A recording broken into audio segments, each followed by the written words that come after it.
दुखुथियाखौ मदद होनायानो सुबुंनि गुबै धोरोम। सासे अनसुला धोरोमसुलाया बे धोरोमखौ मावनानै दिन्थिदों। दिनै बड'लेण्ड टक्सनि सुजुगिरि मुस्रि जुनास बसुमतारिया गावनि थैखौ दान होदों सासे दुखुथिया सुबुंनो, जाय सुबुङा हारानि केन्सारजों भुगिनानै दं।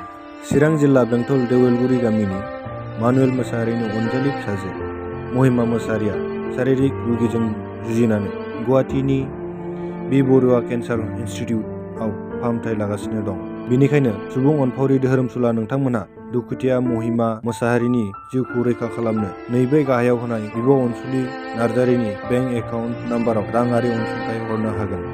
एकाउन्ट नाम्बारा जादों 319049784449 आरो खनसे बुंबावदों 319049784449।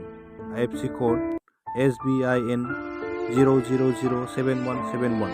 थोंजों रायज्लायहरनो एबा खौरां लाहरनोबा नैबे 8011204258 नम्बराव कल खालामनानै रायज्लायहरनो हागोन।